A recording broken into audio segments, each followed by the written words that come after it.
예, CBS 라디오 박종희 한판승부 2부분을 열었습니다. 한판 토론 진행하고 있는데요. 자, 통일교 관련 문제, 이제 경찰이 수사에 착수했습니다만, 과연 이 일파만파 어디까지 갈 수 있을 것이냐, 그리고 더 나아가서 이게 지방선거까지 또 어떠한 영향을 끼칠 수 있을 것이냐, 여기까지도 확장될 수 있기 때문에 지금 정치권 관심이 쏠려 있는 상황이죠. 우리 정호김 의원님이 그 통일교 관련한 그 대학에서 좀 근무를 하셨었죠? 통일교 재단이었고요. 예, 예. 제가 그래서 오해를 많이 받았어요. 오해를 받았어요. 저도 통일교냐고. 아닙니다, 네. 여러분. 네. 오해하지 말아주시고. 아닙니다. 예. 네. 예. 그래서 좀 약간 그 통일교 재단이 일하는 방식은 좀 보셨을 텐데. 그때 제가 교수로 있었을 때는요. 예. 재단 자체가 그렇게 적극적으로 교수들에게 뭔가를 강요한다든지 그런 종교를 적이 가져라. 없었어요. 그래요? 그래서 그 교수진의 종교 그 뭐라 그래 그 조사를 종교란. 했는데 기독교가 제일 많다. 근데 저는 기독교는 아니고 저희 부모님이 불교세요. 예, 예. 그런데 통일교 교수들도 있죠. 그리고 사실은 이제 그 학교의 주요 보직은 통일교 선생님들이 맡으셨지만 예. 그분들이 그렇게 일방적이거나 배타적이거나 그랬다는 기억이 별로 없어요. 그리고 통일교 재단 중에 예. 선문대학교는 굉장히 그러니까 하위그룹. 제가 볼 때는 예. 경복 초등학교보다도 더 아래일 수도 있어요. 선화예고 뭐 있잖아요. 청심. 예. 그런 것 청심 같아요. 부교중학교. 아무튼 그리고 거기 이제 통일교 교인의 자제들이 다녔어요. 그래서 제가 사실은 제가 그래도 가르친 학교이기 때문에 상당히 조심스럽고 그 학생들을 생각해서 그래서 한 교인 가족이 하나는 아마 그 학교를 보내는 모양이에요. 그래서 굉장히 우수한 학생도 봤고 제가 상담도 많이 했는데 그래서 이런 일이 일어난다는 왜냐하면 너무 사람들이 조심스럽고 막 이렇게 그래가지고 이렇게 정치적으로 그리고 제가 정치에 들어왔잖아요. 그렇죠. 근데 저한테는 그런 연락이 없었어요. 근데 지금 생각해 보니까 저의 성격도 성격이겠지만 비례대표가 무슨 영향력이 있을까 싶었던 것 같아요. 통일교 입장에서. 그렇군요. 저는 비례대표였는데 연락이 왔군요. 윤선명 삼남인가 비례대표셨어요? 하고 밥을 한번 먹은 적이 있는데 어머. 저보다 그 나은 입장. 무슨 글로벌 피스 예. 재단인가 뭐 하는 예. 그 세계평화재단. 세계평화재단 하는 언제 누구 소개로 밥을 한번 먹자 해서 나갔는데 그분이더라고요. 그래서 제가 이제 국회 기재위원이었고 기재위에서 이제 EDCF 우리 이재용 의원도 같이 기재위원인데 경제개발협력기금을 다루잖아요. 예. 근데 그 이제 세계평화재단에서 그런 해외 선교 사업이나 이제 지원 사업 재선 단계에 대한 예. 아마 그거에 관심이 있었던 것 같아. 근데 이제 이렇게 밥을 먹으면서 예. 이런저런 환담을 하다가 예. 종교인과세 얘기가 나왔어요. 기재위에서 다루고 있으니까 예. 제가 이제 조세 소위에 있었는데 제가 강하게 주장을 했죠. 이건 무조건 해야 된다. 내가 대표적으로 이거 발의한 사람이다. 그러더니 그 뒤로는 연락이 없습니다. 생각해보니 밥값도 제가 냈습니다. 깨끗했다. 그래서 이제는 말할 수 있다는 점이고. 자, 아무튼 이 통일교 문제, 경찰 수사 상황에 따라서 특검으로 갈지 더 나아가서 또 지방선거까지 영향을 줄 수 있을 것 같습니다. 할 게 많아가지고 이제 이어서 국회로 갑니다. 자, 국민의힘이 59박 60일 필리버스터에 들어갔는데 이대로는 진짜 60일 동안 하면 2월까지 이게 필리버스터 한다는 거 아니에요. 이게 지금 국회 회기 동안 하겠다는 거죠. 지금 법안 발의 숫자와 비례해서. 국회의장, 국회 부의장 두 분에 대한 직장 내 괴롭힘이라고 생각하는데요. 너무 과하다. 아니 그리고 본인들이 발의한 법안까지 필리버스터를 하면 어떡합니까? 그렇죠. 그러니까 그전에는 합의된 법안은 다 처리하고 쟁점 법안만 가지고 필리버스터를 했어요. 근데 지금 이제 국민의힘이 뭔가 이제 강한 의지를 보여줘야 된다 이래가지고 59개 법안 전체를 다 접었는데 국민의힘도 지치지 않을까요? 지금도 벌써 본회의장에 있는 의원들이 거의 없어요. 59박이면 네. 국민의힘 의원들 최소한 2명이 하루씩 담당해도 이거 하루 10시간 넘게 해야 그리고 되잖아요. 저도 경험해봐서 아는데 네. 뭐 밤새고 밥 굶고 이런 거 잘 못해요. 국민의힘 의원들 농성하고 이런 거. 예. 웰빙 정당이어서. 그래서 제가 보기에는 하다 말 것 같아요. 말 것 같은데 예. 저기 실효성이 없잖아요. 그렇죠. 딱 봐도. 게다가 역풍도 세요. 그 가맹점법 자기들도 다 통과시키자 그래놓고 필리버스터 하고 그걸 어떡해요? 필리버스터 잡아가지고 나경원 의원 발언 중단되고 난리를 쳤는데 표결 결과를 보니까 다 찬성했어. 맞아요. 이게 뭡니까? 예. 그래서 반대를 해도 비판을 해도 합리적이고 설득력 있고 이제 국민들이 좀 수긍하게 해야 되는데 저거 너무 어거지다. 적당히들 하시라. 이런 얘기 드리고 싶습니다. 자, 이재용 의원님 국민의힘 의원들 좀 어려워하실 것 같다라는 예측을 해주셨는데 김재섭 의원이 어제 했거든요. 예, 필버. 필버. 오늘 보니까 씩씩하더라고요. 아, 그분이 제일 체력 좋은 분이잖아. 그러니까요. 국민의힘에서. 근데 아까 이제 박원성 의원님 말씀에 동의하는 부분도 있지만 예. 얻어 걸린 것도 있는 것 같아요. 뭐가 얻어 걸렸어요? 그러니까 예를 들어서 만에 하나 그 아무런 해프닝이 없이 이게 그냥 필버를 계속 했다면은 할 얘기가 없었을 텐데. 아니 할 얘기가 없을 뿐만 아니고 말씀하셨듯이 국민의힘에 대한 국민적 비판이 더 빨리 이렇게 일어날 수 있었을 것 같은데 나경원 의원이 뭐 얻어 걸린 거라고 저는 봐요. 우원식 그 의장께서 마이크를 끈 거는 그건 굉장히 큰 상징적인 의미가 있었다고 봅니다.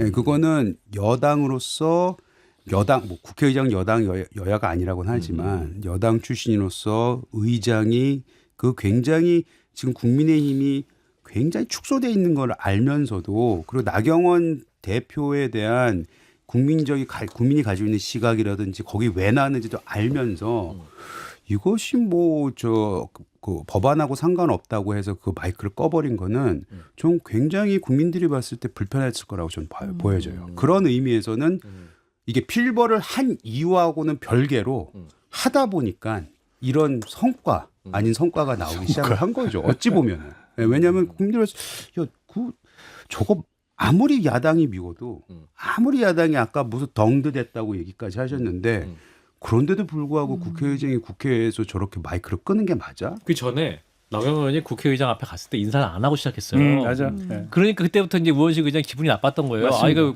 국민에게 인사하는 걸 왜 인사를 안 하냐. 그랬더니 나중에 할 거예요. 뭐 이랬다는 거 아니에요. 아니 근데 그거는 좀 확대 해석을 하면은 예. 전 다시 계엄으로 돌아가고 싶은데 예. 민주당이 아무리 뭐 저기 탄핵하고 괴롭히고 법안 안 통과시켜주고 예산 막았는데 거기다 계엄을 합니까? 아, 근데 계엄이랑 아니, 마이크 끈 아니, 거랑 아니, 비교하시면 안 되지. 아니 저는 물론 그렇지만 예, 예. 그렇지만 제가 말하면 예. 내가 기분 나쁘고 내가 원하는 대로 안 해줬다고 해서 그 권리를 그냥 확 막아버리는 그 행위 자체에 대해서는 좀 비판받아야 된다고 생각합니다. 서로 조금씩 삐뚤어지고 있는 것 같아요. 아. 내가 두 걸음 더 삐뚤어질 수 있다라는 걸로. 저도 이제 우원식 의장이 필리버스터를 중지시킨 거는 잘못했다고 봅니다. 예. 근데 제가 볼 때는 배경에는 사실 우원식 의장이 그 전에 국회법 개정안에서 필리버스터 잡고 있는데 주호영 부의장은 참여하지 않고 의장과 부의장만 하니까 지금 말씀대로 직장 내 갑질처럼 돼 있거든요. 예. 그래서 의장실에서 국회법 개정안 그 전에 예. 국회의장이 지명하는 1인이 사회를 더 볼 수 있도록 하는 안을 강력히 망한 걸로 알고 있어요. 체력적으로 너무 힘드니까. 그렇죠. 이거 못 해먹겠다. 예. 그래서 이 법을 제발 좀 통과시켜달라라고 했는데 예. 당시 이제 내란전담 재판부와 법 왜곡죄 이런 것들 맞물리면서 통과가 안 됐어요. 약간 짜증도 나 있는데 예. 나경원 의원이 인사도 않고 거기다가 또 하나 제가 해석한다면 이건 저의 해석입니다. 예. 우원식 의장도 제가 추정컨대는 당대표 생각이 있을 것 같아요. 의장 임기 끝나고 의장이 5월 내년 29일. 5월에 끝나니까 예. 그 다음에 8월에 있는 당대표에 일단 도전을 하고 그 다음에는 대선 주자에 도전하는 시나리오가 제일 좋죠. 그런데 우원식 의장의 지지층에 대한 단점은 좀 뭐랄까요? 확 온건하다. 하는 그렇죠. 온건하다거든요. 그런데 제일 타격감이 좋은 나경원 의원이 건든 거죠. 의도적인지 전략적인지 모르겠지만 평소에 우원식 의장 스타일과는 좀 다르게 하는 거에 대해서는 방어막이 없었을 것 같다. 나도 이따 한번 보여줘야 돼. 그러니까 뭐 지금 그랬을 수 있을 것 이재 같아요. 의원님 말씀은 또 나경원 의원이 뭔가 소득이 있었다는 말씀이고 박성태 시장의 말씀은 또 우원식 네. 의장도 뭔가 주목을 받은 효과가 있었다는 건데. 의도했는지 모르겠지만 결과적으로 우원식 의장 개인이 만약에 당대표와 대선 주자를 노린다면 손해보는 일은 없었다라고 생각을 해요. 근데 저는 해석상. 개인적으로 한 말씀만 더 드릴게요. 제가 계엄 이후에 그 며칠 있다가 방송에서 우원식 의장에 대해서 참 그날만큼은 뭐 잘 운영을 하셨다. 왜냐하면 그 민주당 의원들이 들어와서 왜 개회 안 하냐고 했을 때 여러분들 진정하세요. 이거는 절차가 중요합니다. 우리가 역사에 남기기 위해서는 제대로. 그렇게 하셨던 분이잖아요. 민주적 절차에 대해서 굉장히 중요시 생각했고 그때 빛났었어요. 근데 어제 그제였죠? 그제 했던 모습은 그건 절차를 완전히 무시하고 우원식 의장이 같은 사람이었나라고 생각할 정도로 저는 다른 행동이었다고 봅니다. 그러니까 사람이 평소에 하던 대로 해야지 안 하던 걸 이렇게 시도했다가 이런 식의 아마 역사에 남을 거예요. 61년 만에 마이크 끈 국회의장으로. 그러니까는 예. 본인이 그런 생각까지는 안 했겠지만 그래서 아마 이제 국민의힘 쪽에서는 얻어 걸렸다라고 생각하는 것 같아요. 사실 나경원 의원이 국회의장을 향한 그 자세도 그렇고 또 본인이 예. 처음에 시작하면서 예. 이 주제가 아닌 걸로 하겠다라고 해가지고 예. 사실 우원식 의장이 문제 제기를 하게끔 빌미를 준 측면도 있어요. 네네네. 그렇다 하더라도 마이크를 끔으로써 나경원 의원의 문제보다도 훨씬 부각돼서 아마 교과서에도 61년 만에 또 한 번 마이크를 끈 우원식으로 아마 기록될 가능성이 매우 크고요. 그다음에 59박 60일 필리버스터에 대해서 좀 말씀을 드리자면 예. 이건 제 생각인데요. 거기 보면은 이제 그 국민의힘이 지지했던 법, 또 국민의힘이 발의한 법 이런 거에 대해서는 통과를 하면서 좀 상식적으로 하는 게 물론 이제 59박 60일을 해야 지금 그 잘못된 악법을 좌절시킬 수 있다라는 생각을 하는 거잖아요. 근데 역발상으로 보자면 오히려 민주당이 그 다수의 그 뭐랄까 힘을 활용해가지고 예. 요걸 통과시키면서 국민의힘이 이게 잘못된 거를 알면서 처절하게 필리버스터도 하고 민생 법안도 통과시키면서 이걸 막으려고 했는데 저 다수의 포갑으로 민주당이 이걸 통과시켰다라는 모습을 보여주면서 그러면서 국민의힘 그 의원들이 눈물을 흘리면서 처참한 모습을 보여주는 것이 오히려 여론을 설득하는데 도움이 될 수도 있어요. 지금 59박 60일인데 자기네들도 자신 없으니까 서로 뭐 돌아가면서 무슨 뭐 보초 서자 뭐 이런다는 거 아니에요? 저는 왜 보초를 서야 되는지 모르겠어요. 107명 아닙니까? 그렇죠. 근데 60명을 못 채워요? 그거를? 아마 못 채울 가능성이 있다라고 생각을 하는 것 같아요. 예. 그래서 그런 점에서 제가 볼 때는 지금 당장 그 민주당의 대표가 아니 자기네들이 발의한 법까지도 저렇게 저게 얼마나 그 촌극이냐 이렇게 지금 조롱하고 정청래 있지 대표가. 않습니까? 예. 그러니까 그거는 그것대로 통과시키면서 그러면 59박 60일이 안 되겠죠. 그렇죠. 그럼에도 불구하고 열심히 그걸 하면서 또 국회의장이 그거를 정지시키면서 이런 모습을 보여주면서 이게 얼마나 잘못된 법인가를 보여주는 모습이 훨씬 전략적으로 지금 의원님은 너무 고차방정식을 제가요? 국민의힘에 주문하고 계신데 예. 이분들이 4층 연산밖에 안 돼요. 더하기 빼기밖에 안 되는 분들한테 무슨 그 방정식을 주문하시니까 좀 될 리가 만무하다고 보고, 그러니까 이전에는 그래도 민생법안부터 처리를 해놓고 예. 그리고 쟁점 법안을 필리버스터로 잡는 정도의 양심이 있었는데 예. 지금 저거 59박 60일을 한다는 거는 글쎄요, 당내가 어쨌든 가자니까 가고는 있지만 사실 지금 저기에 동원되고 있는 의원들도 예. 이게 실효성이 있을까 이런 생각이 안 들 수가 없어요. 그리고 시간 조금만 지나보십시오. 이제 욕먹기 시작하죠. 예. 그리고 필리버스터는 이제 의회에서 소수파가 다수파를 견제하는 수단으로서 정치적 유효성을 상실한 것 같아요. 너무 필리버스터를 남발하고 있고 급기야는 좀 저런 모습, 뭐 마이크를 꺼버리고 또 오늘 곽규택 의원은 뭐 의장한테 항의한답시고 5초간 절을 했다나요? 뭐 하고 무슨 뭡니까 러브 액츄얼리 따와서 의장님 또 마이크 끄시게요. 그러니까 이게요. 저 지금 사진 나가고 있습니다. 저거 지금 이제 연합뉴스의 사진인데 전부 이게 전부 누워서 침 뱉는 겁니다. 서로 간에. 국회의장님 또 마이크 네. 끄시게요. 누워서 침 뱉으면은 결국에 다 자기 얼굴에 떨어져요. 그래서 아니 국회가 선이 좀 있어야죠. 여야가 싸우더라도. 예. 근데 이 선이 너무 무너져가지고 법사위 같은 데는 서로 야라 그러잖아요. 거기가 그냥 반말이 표준어가 돼버렸어요. 이게 뭡니까 도대체 국회가. 품격도 없고 채통도 없고 예의도 없고 선도 없고. 그래서 저는 국민의힘도 적당히 하시라. 쟁점 법안 가지고 할 말을 하는 게 예. 그게 진정한 반대의 의미지. 자기들도 찬성하는 법안 혹은 자기들이 발의한 법안까지 저렇게 하는 게 저게 무슨 의미가 있습니까? 중요한 건 또 지금 59박 60일 아니 그리고도 못 막아요. 결국엔 다 통과되는 거예요.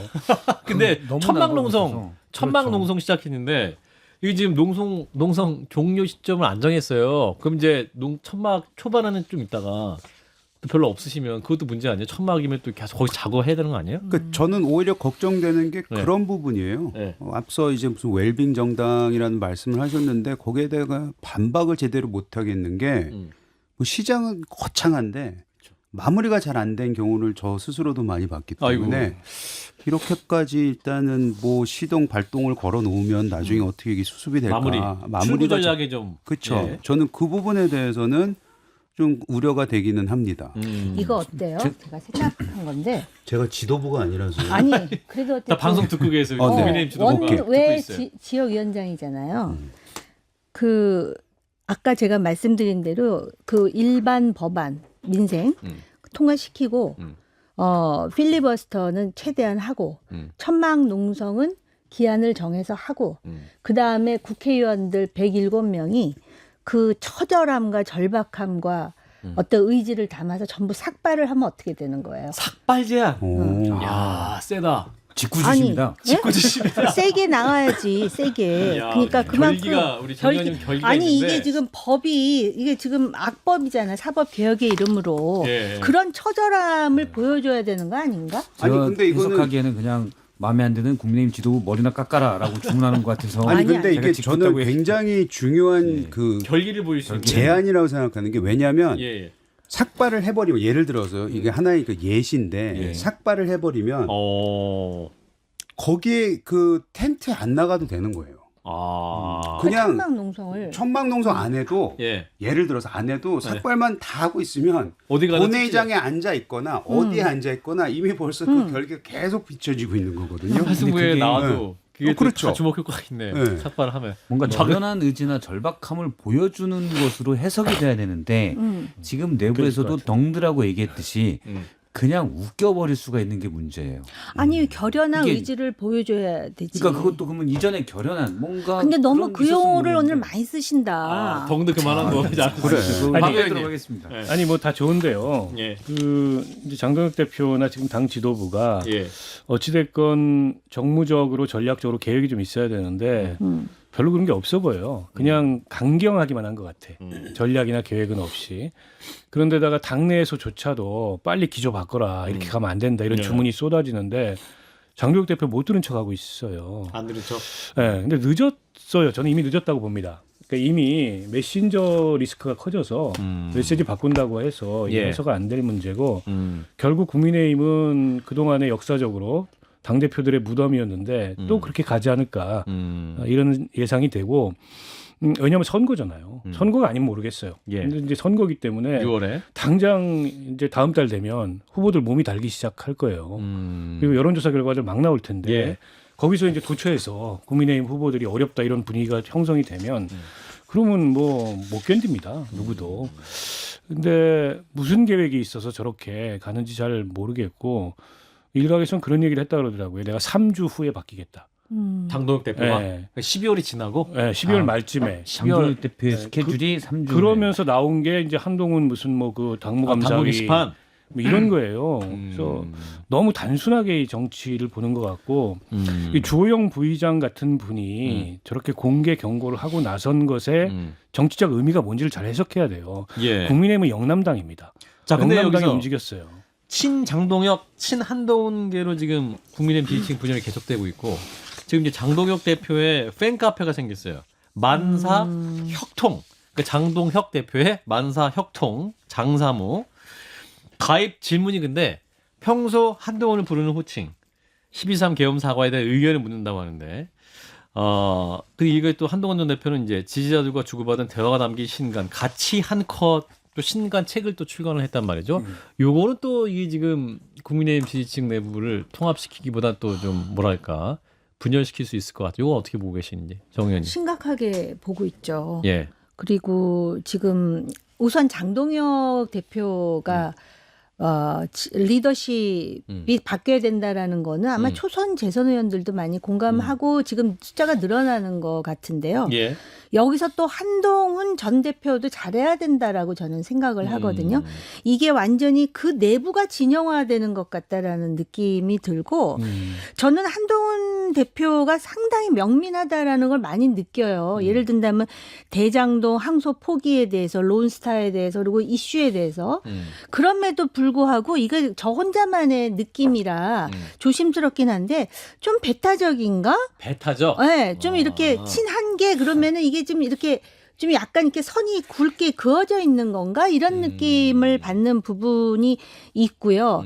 그다음에 이 단계 논란과 관련해서도 지난번에도 제가 말씀을 드렸는데 이게 그 친한계에서도 조금 접근법이 좀 달라야 되지 않나. 좀 더 당원 친화적이고 가까이 다가가는 맞죠, 의원님? 그런 생각 드시지? 그 안에 그 안은 아니지만 어쨌든. 네, 저는 뭐 네. 친한도 아니고 친윤도 아니고. 친윤도 아니고. 아무튼 보수 정당이 잘 돼야 된다라는 입장에서 이 두 사람이 이렇게 감정 싸움을 하는 게 과연 어떤 그 국민의힘이 공공재라는 의식을 갖고 있는가라는 우려까지 들 정도입니다. 예, 이재영 의원님은. 저는 한동훈 대표 이게 만에 하나 지금 우리가 한동훈 반한동훈 뭐 장동혁 대 반장 이렇게 돼 있다면은 사실은 한동훈 대표에 대한 지금 방금 말씀하셨던 우려는 좀 새겨들어야 될 부분이 있다. 어떤 면이냐면 예를 들어서 지금 장동혁 대표에 대한 여러 가지 불만과 전략이 있습니다. 그게 잘못된 전략이라서 문제인 것이지.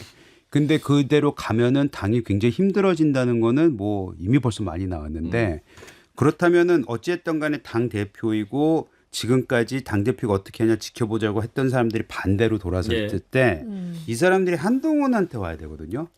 근데 안 가고 있어요. 두려워하거나 싫어하거나. 제가 봤을 때는 두려워하는 거는 아니고 그러니까 그 사람을 두려워하는 건 아니고 내가 한동훈과 같이 했을 때 나를 어떻게 우리 지지자들이라든지 뭐 바라볼 것이냐 이런 거에 대해 그러니까 한동훈 대표의 그 리더십에 아직까지 그 폭과 한계가 좀 너무 뚜렷하기 때문에 이걸 어떻게 해서든지 좀 부숴야 되는데 그거는 아직 나오지 않고 있다라는 부분 아쉬운 점입니다. 알겠습니다. 할 게 많아서 마지막으로 문영배 전 재판관 어제 이제 그 대법원이 주최한 그 법원 행정처가 주최한 토론회에서 내란 전단 재판부에 대한 우려를 말씀했죠.